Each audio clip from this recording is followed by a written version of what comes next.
Welcome to the Ducks Unlimited podcast, the only podcast about all things waterfowl.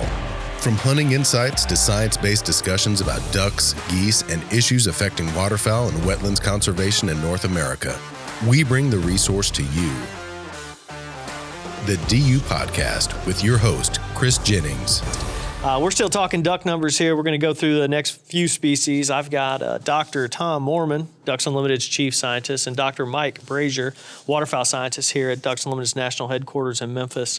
We're going to kick right off into blue-winged teal, which is exciting for everyone. It's kind of that time of year. It's really the first species that's up to bat for waterfowl hunters. And the numbers here, down 16%, 5.4 million, but still up 6% from the long-term average. I mean, what was your guys' first reaction when you saw that? I was actually not too surprised given how dry that I knew and had heard and suspected that Prairie Canada had become. Mm-hmm. So the thing about blue wings is they are true prairie nesters. Predominantly, almost the entire population comes out of the prairies. The other thing about blue wings is they're really nomadic, which is a good thing because not all spots on the prairies are wet in all years. And so blue wings are really good about finding water. And this year they're finding a lot of water in the Dakotas and western Montana, where they're not finding any water in Saskatchewan, Alberta, and southern Manitoba. We have now 2 years of fairly dry conditions, not terribly dry, but fairly dry conditions. And so the population response you would expect out of a species like blue wings is in fact downward. Mm-hmm. And that's what we see. So I wasn't too surprised. And I'd also tell hunters don't panic because this bird can decline precipitously, if that's a word, and it can explode when water comes back. And so it's always been that way. It wasn't very many years ago. We were talking about 9 million breeding blue wings. Yeah, we're down to 5.4 million this year. That's not great, but it is also not catastrophic because they can really come back quickly. Yeah, and one thing that's noticeable from the survey is that percentage of blue wings in the Dakotas this year. Yeah, that's right. We had 2.7 million settle in the Dakotas. Wow. 2.7, and then almost 3 million settle in the Dakotas and Montana combined. And so those are the areas that were wet, and that's what you would expect, given what Tom said about them being nomadic. And the other good thing about that is you have over half the population of blue wings that have settled in the area that we expect to be much more productive this year. Yeah. So more brood survival, basically. Should be a pretty good performance by blue wings out of the Dakotas. Now, that'll be contrasted a bit with poor production north, but when half the population settles out on good water conditions, there's going to be some young blue wings. It's just a question of, at that point, getting them bumped out of there with a little bit of cold front for early teal seasons and that kind of thing. Yeah. Hunters should be okay, but teal seasons can be really hit or miss, especially if you're in the mid-latitudes where they're there one day and gone the next. Yep. I have personally scouted holes full of blue wings and gone there the next day and shot nothing. Yeah. I mean, it happens. Oh, yeah. And we're in that stage right now. I mean, blue wings are kind of hopscotching their way down the flyway. Absolutely. Every little gust of north wind is going to push these birds south. Next species, we've got everyone's favorite, the northern shoveler. Still 39% above the long-term average, down 13% this year at 3.6 million, but also a prairie nester, so very indicative of the dry conditions. Where did you see the majority of these, or what were the majority of these birds? Well, given my fondness for shovelers, I was expecting a disparaging comment, and I'll thank you for not making one so I didn't have to defend finished yet. My preferences here. Shovelers, same kind of deal as blue wings. They settle out. They'll do well in the Dakotas.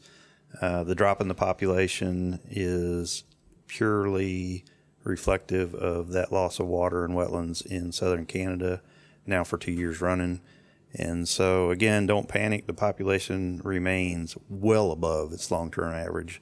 It's a population that's really healthy, and I was not really even kidding when I said they're one of my favorite birds. They're actually really cool.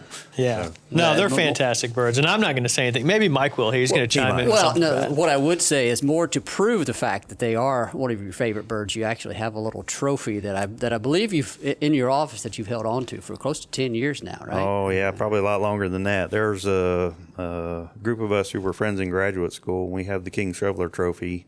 And it moves around year by year by year, but it had moved for about 15 or 20 now. Is it based on how many you shoot? Yeah. It is. Yeah. Good. Yeah. That's a good prize. Yeah, it is.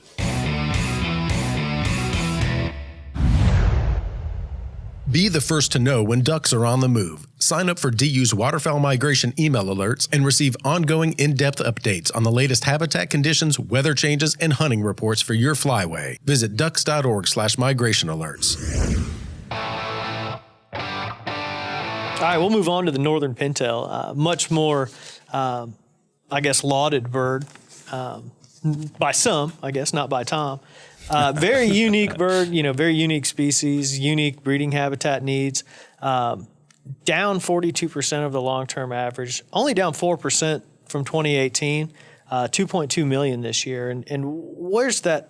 Let's just kind of go into where's that down 42% leading to, and what are your guys' comments to people who are concerned about this bird? Yeah, that's an ongoing discussion in the waterfowl management community. What we saw from pintails, say from the 70s into the 80s, is that the population did really well. Of course, there was a drought where they took a downturn, but there was a fundamental change in agricultural practices in the prairies starting in the, let's just say early to mid 90s. Practice called fallow. And what that typically would mean is that producers up there would plant a field one year, harvest it, and then it would sit idle through the next spring. Well, that idle stuff grew up in what equated to short, stubby vegetation that pintails do really well in. They're actually a short grass nesting species. Mm-hmm.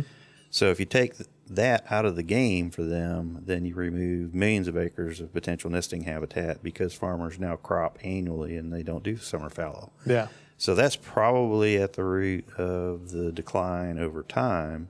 The question will be then, are we at a new sort of stable population trajectory where, the new reality for pintails is more in the line of, say, 2 to 4 million birds versus the kind of 5 to 7 that it used to be. Mm-hmm.